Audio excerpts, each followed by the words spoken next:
বেশি টাকার কাছে ঈমান বিক্রি করা যাবে না। এ বন্ধু, আল্লাহ রাব্বুল আলামিন কুরআনুল কারীমের মধ্যে বলেছেন, ইয়া আইয়ুহাল্লাযীনা আমানু দুখুলু ফিস-সিলমি কাফা। আল্লাহ রাব্বুল আলামিন বলেন, হে ঈমানদারগণ, তোমরা ইসলামের মধ্যে পরিপূর্ণভাবে প্রবেশ করো। এই জন্য ইসলামটা মারামারি ধর্ম নয়, ইসলামটা হলো শান্তির ধর্ম।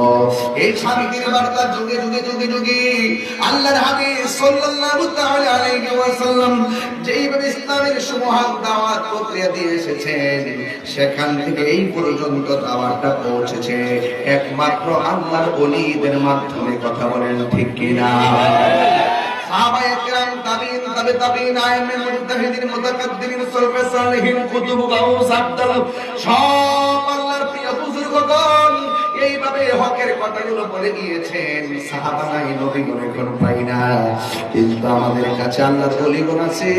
আল্লাহর ওলিদের সংস্পর্শে চাইতে হবে, কারণ আল্লাহর ওলি হলো আল্লাহর বন্ধু, এতে কোনো সন্দেহ নাই। একটা শুরু হয়েছে আমার যুবক ভাইয়েরা, মৌলা আলী কাররামাল্লাহু তাআলা ওয়াজহুল কারীম, হায়দার কাররার মুশকিল কুশা শের খোদা মৌলা আলী রাদিয়াল্লাহু তাআলা আনহু, যার কাছ থেকে বেলায়েতের পরিক্রমা চালু হয়ে গেছে। এই জন্য বাবা নসব নামা বড় মূল্যবান জিনিস, এই জন্য সাজদা বড় গুরুত্বপূর্ণ জিনিস। আপনাদের সাজদাটা আল্লাহর হাবিব থেকে এই পর্যন্ত সব যদি সাজদা ঠিক থাকে, মনে করবেন আপনার ইঞ্জিনের সাথে গাম্বা ঠিক আছে, আর মাঝখানটা যদি ভেজাল ঢুকে, মনে করবেন আপনার অ্যাক্সিডেন্ট হয়ে গেছে। মাসলাকে আলা হযরত জিন্দাবাদ, মাসলাকে আলা হযরত জিন্দাবাদ, মাসলাকে আলা হযরত জিন্দাবাদ, রাজবিয়া দরবার শরীফ জিন্দাবাদ। আমার যুবক ভাইরা, যেই মৌলা আলী রাদিয়াল্লাহু তাআলা আনহু শুধুমাত্র তিনি একজন সাহাবী নয়, তিনি একজন শুধুমাত্র আহলে বায়াতের সদস্য নয়, আমার মাওলা আলী রাদিয়াল্লাহু তাআলা আনহু বিভিন্ন ভাবে মর্যাদাবান। এই চারজনের কথা বেশি বেশি আসে কেন? মাওলা আলী কাররামাল্লাহু তাআলা ওয়াজহুল কারীম, খাতুন জান্নাত মা ফাতেমা রাদিয়াল্লাহু তাআলা আনহা, ইমাম হাসান, ইমাম হুসাইন রাদিয়াল্লাহু তাআলা আনহুমার কথা বেশি বেশি আসে কেন?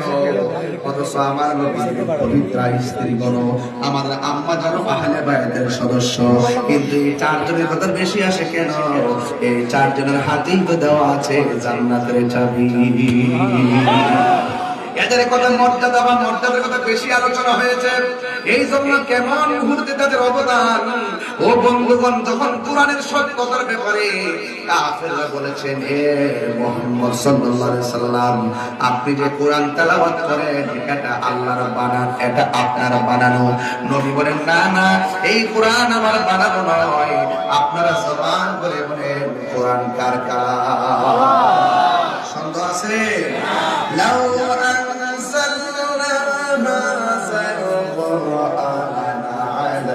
جبل لرأيته خاشعا متصدعا من خشية الله وتلك الأمثال نضربها للناس لعلهم يتفكرون।